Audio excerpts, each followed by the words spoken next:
Good evening. You are listening live to the Extreme Movie Show from the Karate Studios, hidden deep beneath the bunker here in the Extreme Studios, just west of Orlando, Florida. I'm your host, Rob. Alongside me from the Great Midwest, I have RDV and the young 20-something Professor Pixel. Also from soon-to-be soaked by hurricane number one of the year, Isabella, where the hell her name is. That's Professor Pixel, a.k.a. Threatened. The three of us together, gentlemen, I like to think of us as a triple threat, because that's the movie we're covering tonight with Tony Jaa, Michael Bisping, Scott Adkins, a ton of people. Tony Jaa, I think I said twice now, but he deserves it because all 140 pounds, you need two of them to kick some ass. But this movie, guys, hadn't seen it, watched it earlier today. It's a martial arts film. It's got a great cast, actually. Tony Chen's in here. I like the modern look with martial arts. I like the fact there's a ton of action here. I'd rather see more martial arts than guns. We get a little bit of both. Everybody gets their chance to shine. I think this is a movie that could have been a hell of a lot better just because of the amount of people that are in it. That being said, if you're a hardcore action fan, you like some martial arts, or you look for those obscure Tony Jaa films or whatever, this one you can check out. It did not do well at all, and I don't know if it's because of COVID or what. It's not an American film, but it seems like it in parts, especially for used to the Americans being the bad guys, because that's kind of what happens. And RDV, I think you said it right. Scotty Adkins is at his best when he's a dick, because he's a dick in here, not the proper British gentleman or whatever that he may come across as. Because again, as Killa from John Wick 4 earlier in the year, he really stood out to me. And I just wish when you have a lot of these really good ingredients that sometimes you'd come out with a magnificent dish. Here, I just feel like you had a couple good appetizers, but not one full meal. So overall, I think it's an okay film. I definitely think it's not bad. It's watchable. Yeah. RDV, I mean, this was your selection, so why don't you go first, letting us know about your initial take before we go to Pixel. One of my many selections. This is a last-minute selection for me because I had to watch it just before I get my life. So this movie, I picked it because it had Tony and I'm not a big Tony fan, but it had what's his name? Here, look at it here. It's just Michael J. White. No, I don't care about him. They had Tiger Hu Chen and Iko Uwais. Or Uwais? I can't remember how you spell it. Michael. But the guy from the Raids. Yeah. The guy from the Raids in here. And then you got guy from Ong Bak, Tony Ah, working together, going against Scott Adkins, Michael Jamal White, and some other MMA guy, whoever. You just said his name like 2 seconds ago. That's how much I give a shit about that guy. He was basically Australian. They thought he was, he's basically Kano. That's what he was. Stop that. That's insulting. The Kano, I know, right? This is not The Condemned. Saying you didn't like his Australian accent? Well, he is Australian. No. Yeah. No, I know.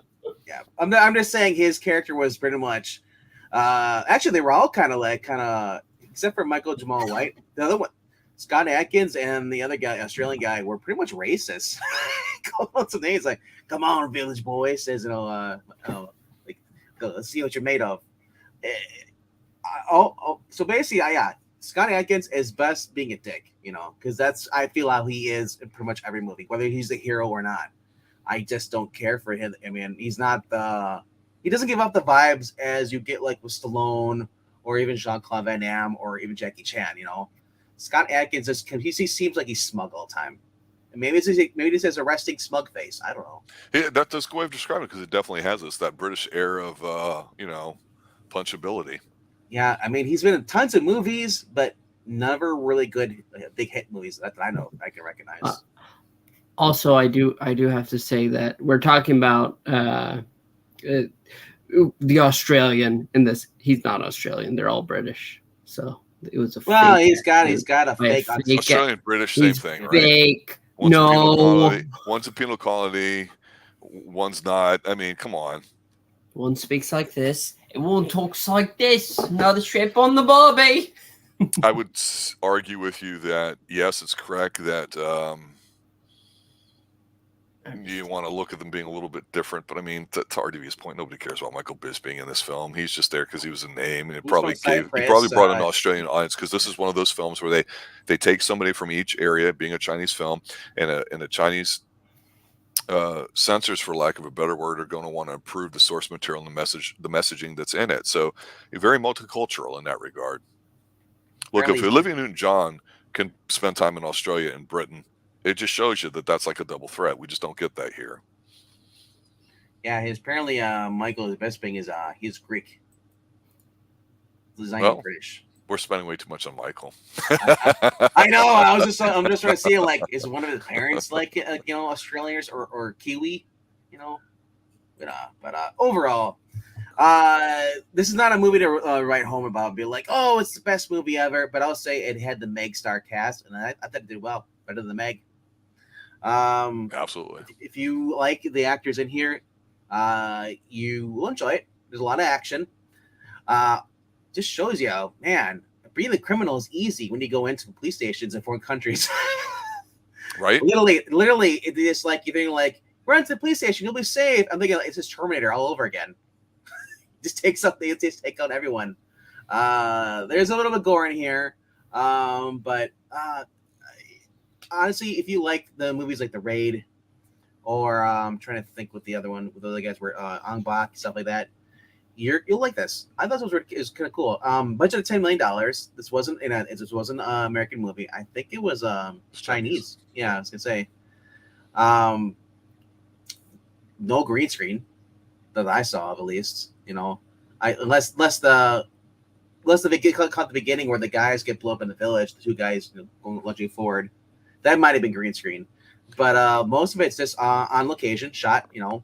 I love the fact we even get another scene here where at nighttime, where, in the rain, where the guys are talking to each other, and then there's scenes in here like on the boat, getting off the boat, getting up. I mean, these are the kind of movies when I watch movies outside of Hollywood, I want to see the blooper reels, because someone's gonna get hurt, someone's gonna stumble. That's the other dude take over, the retakes. Right. So I think more of these movies should have bloopers, because that's just as entertaining as the movie is. But $10 million, and it went to all the bullets they used in this film. So, well, you and I cover most of the action films here on the Xtreme Movie Show. So, Pixel, I know you're joining us here tonight. What's your initial take on this? Because you have not seen a lot of action films as well. Something we need to rectify, and that's why we open up the slot here. I've seen quite a few action films. Let's no, you haven't. But let's not argue that. Let's just talk about your initial take. My initial take, I pretty much agree with you, Rob. There's some good action in here. I like the one highlight is the fight towards the end that I really enjoy, where the guy that you were all just trashing, the Australian, says, "Go ahead against." Can't remember his name, but he's got such a way of moving with he's a heavy hitter. Max. Chen. He's like, come here. I think it's Tiger Chen. Oh, well. Oh. Well, it's back to being our show. Welcome to Xtreme. Welcome to Xtreme. This is how it's always been. Yeah. It's just the two of us. Jimmy's never been here. No. Wait a minute. That's a different jam. What I was saying is I liked, especially with that fight, how Michael, I can't remember his name in the movie. He's got such a... Which you go with the actor or the actor's name? Michael Jamal White. No. Or no. Well, you see Michael, actor. the Australian. Bishing or something like that. I don't know. Yeah. Well, Michael his first B. name was Michael B. Jordan. No. There's two Michaels in the movie. That's what I'm trying to confuse with. Which one are you talking about? One's white. So he's got. Well, no. Well, the one you all were calling Jay White. So let's go back, right? But anyway, what I enjoyed is the different forms of fighting. One going against just the brute strength of what he was trying to do, and then the other going, enough talk, now die. That's great. Talk. Fight, more fight. It's like, you had two of those kind of fights like that somewhere. Michael Jamal White versus Iko Uwais, or Iko. And then the next one was Tiger Chen versus Michael Bisping. Yeah, and Bisping. Oh my gosh, dude, we're gonna finish this. Okay, concrete block the head. I'm thinking and you see how it explodes. I'm like, no, your head would cave in. The block wouldn't explode like that. Yeah, that was kind of like, okay, he's just dead. I'm like, it would have been now. This one in the '80s, he would got back up, be like, whoa, and then they had to shoot him, or something like that. So, it would have been like something like kick him out the window. But yeah, this was 2019, so I was like a little disappointed. I was like, oh, you missed it, because you had him like, this. It's like, he gets up and he's like, he's not dead yet. But overall, though, I wouldn't mind seeing a sequel to this. Seeing those three guys work together was pretty cool in here. This movie. Yeah, I think the thing about the foot chase. I was gonna say the car chases, a little bit of car chase, but most was on foot chases. Yeah, I did like that. Yeah. So that and really one thing cool. that the movie does well too, that you and I have talked about, we talked about it when we did the first Tony Jaa movie that we reviewed on here, the one with the elephants, where on Back to the Thai Warrior, there's a long chase scene in there where he's jumping through like a barbed wire thing that people are carrying and stuff, and it's all non CGI and it's all timing, and that's just incredible looking stuff, and that was really neat at the time. This movie does a good job of portraying like the backdrop of the Asian cities that they're in versus high rises in office, like with the woman and all that too, because she's a model and all that. And so it's kind of cool to see that like today's world, because some of the older stuff we do is like Shaolin monk stuff from was it Golden Harvest or whatever the other one is over there in Hong Kong, Shaw Brothers type movies. And so we're used to seeing walking on the countryside, everything too. But some of the other ones are like, no, we want to see, real time stuff. And the only problem I would have with this movie that I think happens a lot in the martial arts is they're so interesting showing off so much of it that, to your point with the block against the head, when we would do a Chuck Norris movie, there'd be very little of it, but it would lead up to something like a big kick or something like that. And boom, you hit your finishing move, done. Here, you're going to see the running knee strike by Tony Jaa. Okay, it's cool looking, right? We're going to see it in every film, and we're going to see it 5 or 6 times because he's $140, or at best. And there's the fight scene at the end where Scott Adkins goes against Tony, right? Tony, not like the music group. And it's like, boy, Scott's probably 5'11", maybe 180, decent size, athletic. And there's always going to be 1 or 2 flips that you're going to be like, yeah, that's great that you can show off we're doing it and you're capturing it on film, but it's kind of almost not practical in a way. And especially with like when you guys reviewed Kung Fu, the reboot series, and I always talk about it's tough for me to watch quick cut stuff and young women that weigh 110 pounds beating up adult sized males, which is just not realistic at all.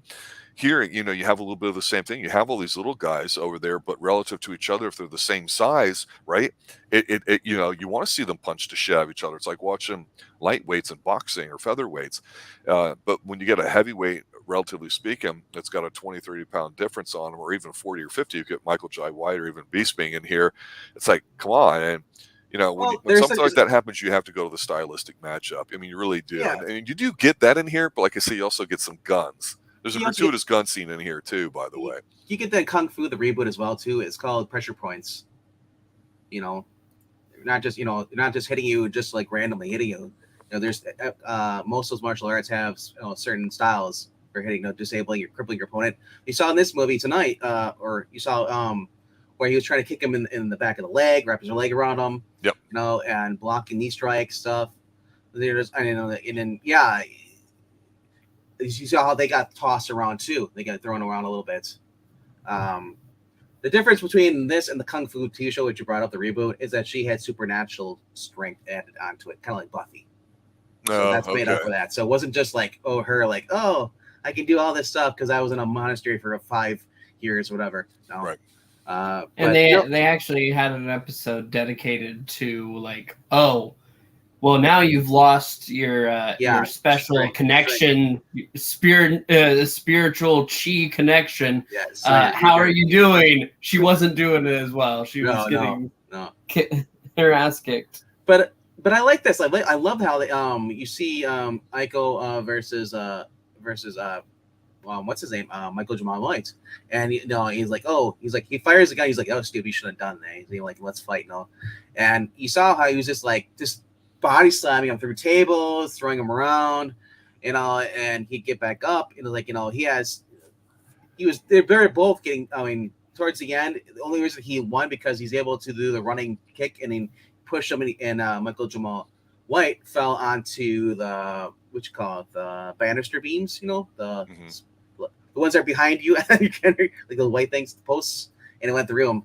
And that's but that was only because what's his name? He was getting his ass kicked. Tiger Chen came in and basically helped him out, but Tiger Chen got heated through on the stairs, which broke the banister, the railing, which allowed him to give the open, move to push him into the things. But so the most even match we saw tonight though was Scott Adkins, versus Tony Ya. And Tony Ya had already been clipped by the bullets. He had already grazed his wound. So, and I thought they were like, oh, they're gonna press his thumb into his shoulder, like, yeah, bitch. No, they didn't do anything like that. At least that I saw. But overall, very stylistic fighting. It wasn't over the top, But what I liked about it was not dirty fighting. I didn't see the only dirty fight I saw was I believe it was Aiko that used the block. Or no, right. or was it Tiger? I can't remember which one. It might have been Aiko. Anyway, but yeah, he used that. No, it was Tiger. Yeah, it was Tiger. It's Tiger. Tiger's the one that used the block, cinder block. But other than that, I'm thinking like there's stuff here, and nobody's grabbing anything, as a equalizer, because this usually would be a bad guy move. But if you're like unmatched, you're a little guy, I can excuse that. If you're gonna give him like he's gonna grab something and then stab him at the last minute. When he comes up.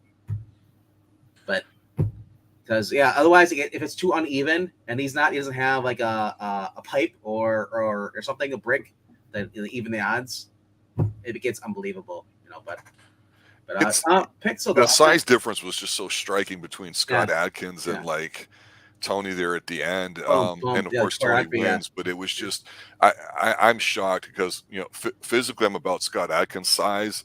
And if you're a small guy and you can punch and you kick, and jiu-jitsu's a nice little ground thing as well as boxing. At least you can learn some striking. But I mean, Muay Thai, which I think he's trained in. That's his thing. That's kind of cool. It makes you really tough. But God, it's like I could not see Tony go up against Michael Jai White, for example. I look at that and go, man, he's got to fight from underneath and really take a beating. You know what I'm saying? Just like a wrestling match. Yeah. You're small, you got to get your ass beaten. You get lucky kind of at the end. The only thing I would like a lot of these movies, is that the cops were not just pushovers. You see this in a lot of movies. I'm thinking like, no, the cops should be able to like, shit, we got guns too, and they fight back. So it's like I want it to where they're like, you want to have them slightly have advantage because someone comes behind, the cops are able to pin them down, but then someone takes a cheap shot on them, Then otherwise it's like, dude, no wonder crime's so bad. The cops are just like, they do what they do, just never fired a gun. Oh, guns are bad.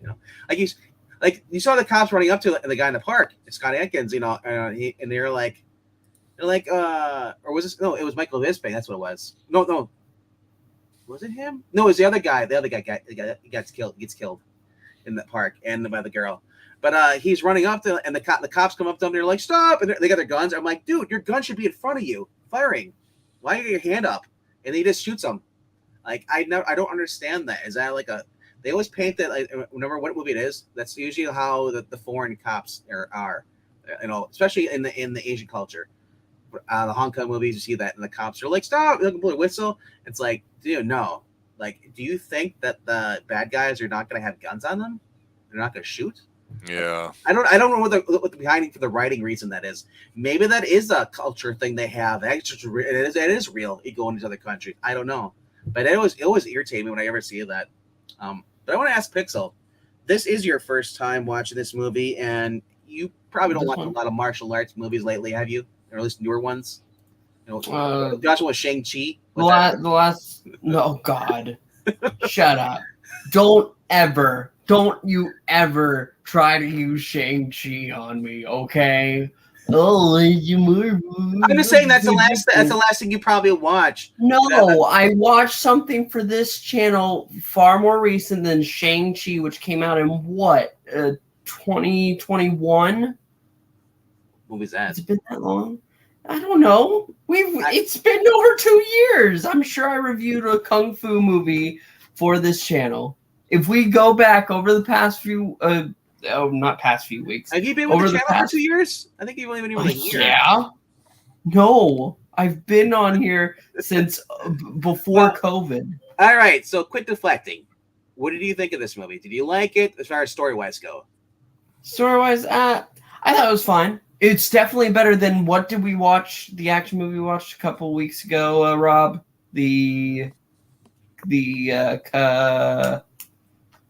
Not the Covenant. Meg 2? No, Meg 2 is fun. Meg 2, I enjoy a little more because that's really fun. But this, no, we watched it 2 weeks ago. Crap, The Collective. That's it. The Collective. This is far better than The Collective. Far better. Well, leagues better. I'd say acting, as far as the Collective could have had a lot more better writing. If it felt wooden, because that's just the dialogue. It was very low budget.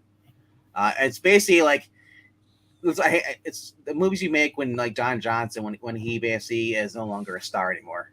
That's what you're stuck making, those the really low budget movies, and like you're basically like straight to DVD, but like Miami Connection. Well, Miami Connection being filmed, here in Central Florida, is one of those movies that was made independently, and you had a little bit more of a chance in the 70s and 80s of doing independent things before, even now. And what's interesting too, you bring that up, is that you've got a generation of people now currently, like Tony and everybody in this film, that regardless of what country or style that they use and all that, in terms of making movies, it seems like it's extremely difficult to get something produced. And forgetting the current writer strike and everything else, and what's been going on with the changing nature due to COVID of what's going on at theaters and all that stuff, and ticket prices. Back in the 60s and 70s, you could still make very low budget films that you could churn out and make a profit. And I mentioned, of course, Golden Harvest and Shaw Brothers. They kind of had the 1-2 punch over there in Asia for the longest time. And again, we just recently reviewed a vampire movie called The Vampire Lovers, a Hammer horror film from 1970. It's a different take on it.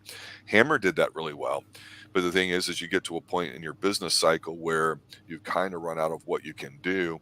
And right now, the big budget model of $200, $300, $400 films are kind of paint the box, by number sort of thing, where they're just not good quality stuff. And so even if this film's not that good writing wise, you're still going to get, because of the mass amount of talent, a decent amount of action in some of the scenes that may not all pay off. And you might get the occasional extraction or like Upgrade, where it's done really well and enhances the story. Here, it's just one of those movies that's just on display to let each of these person get a chance to shine, and that's okay. And so I would still prefer to watch this than anything having to do with comic book heroes whatsoever, period, because of just how bad the writing is in all those, and the effects and everything too. And I just think that, God, it seems so hard to find good martial arts interaction movies today. And that's really the sad thing, is that you take a movie like this that's not even American, that made absolutely no money at all, that nobody knows anything about because it bombed miserably for whatever political reasons involved. You got all the talent, and it's a halfway decent film. You're like, man, if this came out in the 80s, it might have been like a grade B or grade C action film. But people would still be like, yeah, I went and go saw that movie. Man, it was kind of cool they did this. And the one chick was smiling at the dude during the assault in the office building, and she's laying there thinking the guy's going to shoot her, and she smiles because he's kind of like second guessing, and she goes reach for a gun, and then he like nukes her. I mean, that was unnecessary. But I was like, okay, that was kind of cool, and I didn't think they'd do that mode. You know what I mean? So I don't know, Pixel, if you watched They Come For Us at Night. That was Rob, if you remember watching that, was on Netflix. That was like a 2.5-hour movie. Yep. With Iko, where's the bad guy in it, where he's the good guy in this. And all the fight scenes waved the guys with the hatchets trying to kill them. Yeah. And just defending this little girl and stuff, and the triads. I gotta say, this movie is right around there for like between a 7 and an 8. Sorry, for story mode goes, because they heavily like the story's just enough to have a plot, but the rest of it's all martial arts, and that's okay with me. Obviously it's not going to be Hollywood level. Hollywood puts so much stuff into work, but I gotta say though, this is only $10 million budget, and I still prefer this the most the Hollywood stuff. I prefer Jackie Chan before he went to Hollywood. I don't Rush Hour is cute and stuff, funny, but it's nothing like like his earlier movies before that. Yeah, and I would agree with you for $10 million a movie. I mean, and you can make 10 of these and only spend $100 million. Yeah. If you've got that asymmetrical upside, like a stock and rate enter its growth phase, you're going to probably turn a profit. And look, I understand Barbie is like the movie of the year over Mario Brothers now, and going to be $1 billion one. I'm sure they'll announce a sequel here soon. They'll make more money now that's coming on streaming and everything. But here's the thing: whether you like the movie or not, I think it's good or not, that's still only maybe a 3 or 4 to 1 ratio, which is still a smash hit. But if you look at Warner Brothers, which I think this movie Barbie was, Warner Brothers is still losing money hand over fist with all their other films too. So of course all the attention will be on this one here. But if you had like 4 or 5 of these movies here that we're talking about, triple threat, double threat, quadruple threat, whatever, you know what I mean, singing, dancing, or acting, or like a Frank American Sinatra. Ninja. Look at those Canon films. But you know what? But Canon's a perfect example of these types of movies. Low budget, but they know what they want to do, and they have a little bit of style and flair to it. This isn't quite campy or fun at that level. It's just sort of there. If they had kept it more, God, I hate to say, more like Ong Bak, where it's more about the village he was in and how they worship elephants and how he wants to go save them or something, you know, some sort of cultural spin on it, I think it would have been a bit more attractive. But you get here pretty much the military, which roughly are Americans, are the bad guys, and that's okay, nothing wrong with that. And so all these people, you know, get together and beat up the bad guys, and that's fine. But you don't really get any. Is American or is he British? Well, American, British, non-Asian, let's say. He played a dick. That's a Scott. If you like, it's based the whole movie is basically, if you like Scott Adkins being an asshole, this is the movie for you. Yeah. I mean, I wouldn't say it's anti-America because there wasn't like, oh, U.S. and these guys do not represent the American military whatsoever. They are mercenaries, goons for hire, not nice people. And basically, it's a pro homeland, or Chinese or takes place in China. Pro-China propaganda film. But it's not anti-American. It's just basically it's like it's just hard. It's more pro than anti. It's anti-outsider pretty much. People coming in and just trying to clean up. Because I said the whole point is that the girl, she's rich. She inherited her father's business. She wants to end all the drug, and all the basically the criminal, the triad and all that stuff in her country. And she's gonna put money, and they don't want her. They feel threatened. So basically, what do? They hire these mercenaries to put a hit on her, but they fuck it up real bad. You got before this, Tony Ya and Tiger Chen were basically helped get Scott Adkins out of prison. Who happened? He's in his little village prison, like basically the ones you see in Missing in Action, and of course, who had basically you had a bunch of people who were basically for the French guy and a bunch of Indonesian people were there too, including Iko and his character's wife were there, who just come along. They were just hired. They were hired to basic security, and these guys can Michael Jamal White and Scott and Adkins and a few other ones, come in and just slaughter all of them just to get a long-haired Scott Adkins. So I didn't even recognize who it was at first. I'm like, it's Brody Lee. He's a bit of a handsome fellow, I will say. When he cleans up, I guess. But exactly. He looked like he had Don Quixote or not Don Quixote. What's the guy? Rip Van Winkle. He'd been sitting there for a while. Quixote. Well, that is kind of scruffy too, a little bit crazy with the hair. But overall, it didn't have to have the strongest plot. Didn't need the big Hollywood, because Hollywood has some of the weakest plots, but the biggest explosion because it's all CG. They put all the money into the freaking CG, and then they pay the one or two, the hot actress, and then the one actor, and then maybe a crappy villain. Yeah, we see that. We see that with the Jason Statham films. Yes, always. You got a bad guy you've never even heard of. But yeah, I honestly I thought this was a good movie for being a 2019 one. I don't watch trailers. I just happen to see they're all Tony Yaw's in here. I know Rob likes Tony Yaw, so I'm like, well, Scott Adkins in here, his boy's in here, so we'll watch it. If Killer's in here, it'd be better, but we'll never get that. I would love to have some more martial artists in here too, but Pixel, we have a tendency to dominate this side of the martial arts stuff because that's what we've been doing for 3-4 years here on the Xtreme Movie Show. Final thoughts for you? You're Final thoughts. Something you offer the audience a unique present day ability of, you know, seeing through the eyes that, you know, RDV and I can't do. So that's why you appreciate that. Final thoughts. Action good, movie fine. Goodbye. Is that the insightful I'll use your phrase, mid. It's not bad. And you know what? But action movies can still be mad or mid. They don't have to be great. You can have a lower standard of quality in action movies as long as the action's entertaining enough. That's how I look at it. I mean, I agree. It would have been better with Nicolas Cage doing martial arts, like in jiu-jitsu. On that note, ladies and gentlemen, I'm glad you tuned in tonight, Tuesday night, to be determined. We'll send a link out here shortly when we determine what that movie is going to be. If you got any special requests, let us know as we get into the Halloween season here. We did do a Hammer horror film earlier, to be determined if Pix and I will be doing another horror film or something else starting next week. Typically, we do a TV show, but we said, you know what?